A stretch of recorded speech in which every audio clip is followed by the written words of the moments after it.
Total caso ba moras tuberculose e Timor-Leste nebe detectada raune quase um hat racing e sexta-feira ne ba jornalista será diretor programa tuberculose nacional Constantino Lopes informa a 6 janeiro to setembro tinane caso ba moras tuberculose nebe detecta e um hat walunulu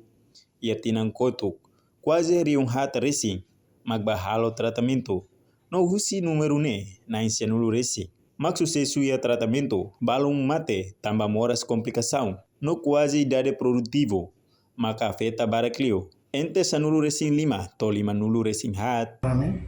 Quase 4.080 casos nevemos que detecta território de Timor-Leste. E Itareba ini resultado tratamento nevemos aqui, Itareba tinang ida bakotu, quase 4.000 tal nevemos catama para tratamento, você será 90 e tal por cento será sucesso sem tratamento. Balu mate também a complicação, quase ninguém mate nem 4% será mate. Também a complicação balu neve makia. E também com peritos internacional mas recomenda ela kata persida bolu dan death audit kata persida audit pa ia neve mate nem tambah saida.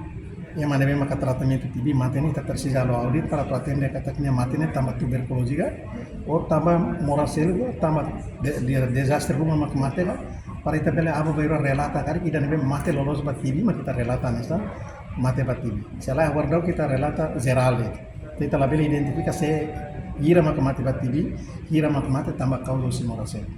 tamane sira peritus nemo so recomenda ba futuro se bela kari kalau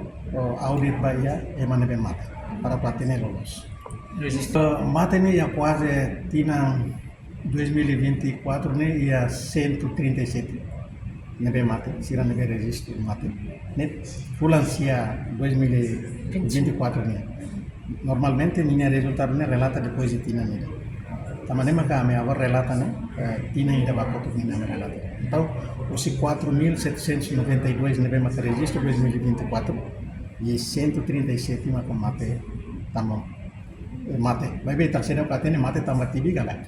nebe mate Une perito na Organização Mundial de Saúde recomenda a tu bele recolha fezes hodi coco no espera ba oi bele usa metodo idane hodi detecta caso baragliotan no tu estudo nebeia